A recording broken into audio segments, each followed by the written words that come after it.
요한복음 3장 22절부터의 말씀입니다. 이후에 예수께서 제자들과 유대 땅으로 가서 거기 함께 유하시며 세례를 주시더라. 요한도 살렘 가까운 에논에서 세례를 주니 거기 물들이 많음이라 사람들이 와서 세례를 받더라. 요한이 아직 옥에 갇히지 아니하였더라. 이에 요한의 제자 중에서 한 유대인으로 더불어 결례에 대하여 변론이 되었더니 저희가 요한에게 와서 가로되 라삐어 선생님과 함께 요단강 저편에 있던 자 곧 선생님이 증거하시던 자가 세례를 주매 사람이 다 그에게로 가더이다. 요한이 대답하여 가로되 만일 하늘에서 주신 바 아니면 사람이 아무것도 받을 수 없느니라.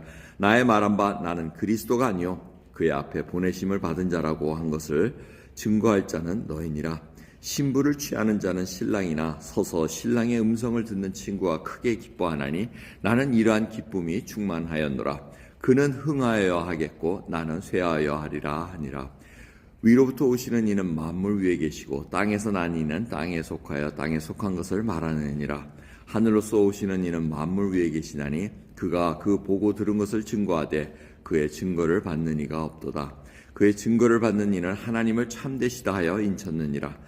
하나님의 보내신 이는 하나님의 말씀을 하나니 이는 하나님이 성령을 한량 없이 주심이니라.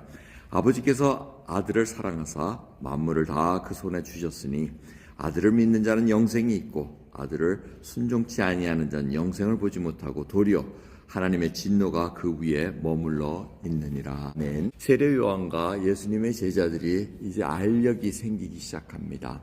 예수님이 제자들을 거느리시고 다니는데 세례를 줬다는 겁니다. 근데 다음 4장을 보시면은 예수님이 직접 주신 게 아니고 예수님의 제자들이 준 걸로 되어 있습니다. 그런데 유대인이 와서 25절 보면 한 유대인이 와서 세례 요한의 제자들과 이렇게 변론을 했다 그럽니다. 그런데 결례라는 겁니다. 결례라는 것은 와싱 세레모니입니다.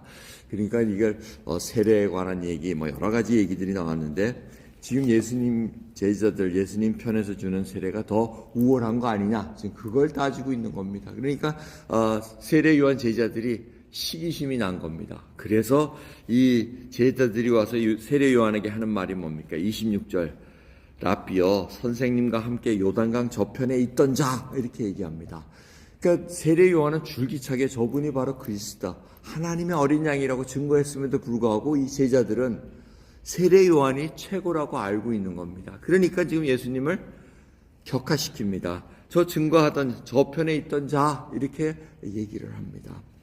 그럼에도 불구하고 여러분 아시지 않습니까? 세례 요한이 저분이 하나님의 어린 양이로다 이렇게 얘기했을 때 쫓아간 제자들도 있었습니다.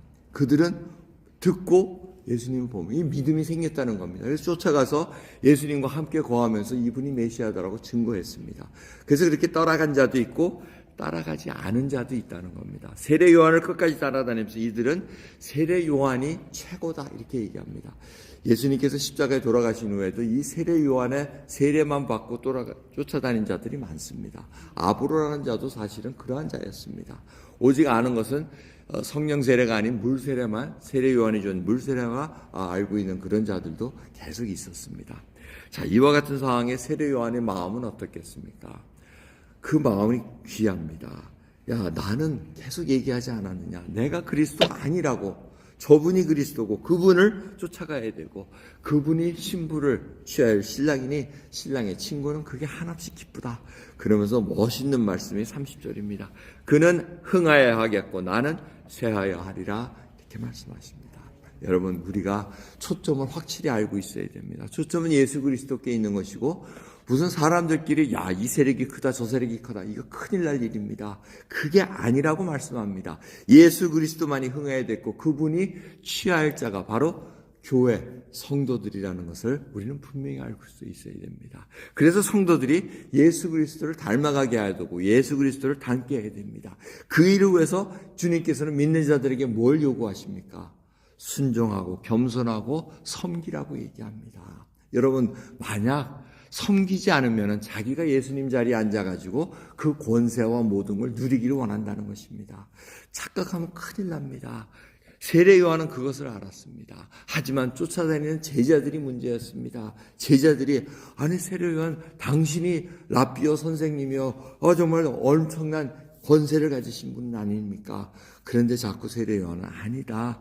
저 예수 그리스도를 쫓아가야 된다. 저 예수를 쫓아가야 되지. 그분이 바로 영생을 주시는 분이다. 이렇게 가르치고 있습니다. 여러분, 저희들은 어떻습니까? 시기와 질투로 신앙하는 건 아닙니까? 누가 잘 된다 그러면 그게 시기가 나서 자기도 열심을 낼라 그러고 그게 아니라는 겁니다. 예수님 앞에 내가 관계가 정말 사랑의 관계 속에서 주님, 모든 것이 다 버려져도 나는 주님 한 분만으로 족합니다.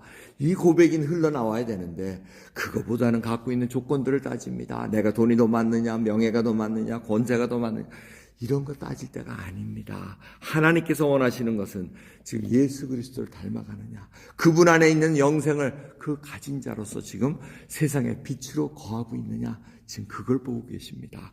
오늘 이 말씀 속에서 인간들은 시기와 질투, 이건 끊임없습니다. 육체의 소욕대로 살아가려고 합니다. 그런데 성령의 소욕을 쫓아가라고 계속해서 우리에게는 구원받은 자들에게 말씀하고 계십니다.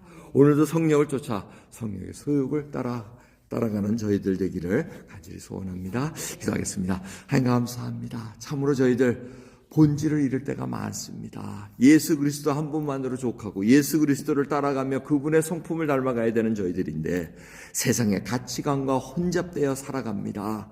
무엇이 옳고 그름을 모를 때가 많습니다. 주여, 저희들 믿음 있는 자가 먼저 장성한 자가 되어 모든 것들을 관용과 또 온유와 겸손으로 이 모든 것들을 해결나갈 수 있는 하나님의 백성으로 붙들어 주시옵소서. 감사드리며 예수 그리스도의 이름으로 기도드리옵나이다. 아멘.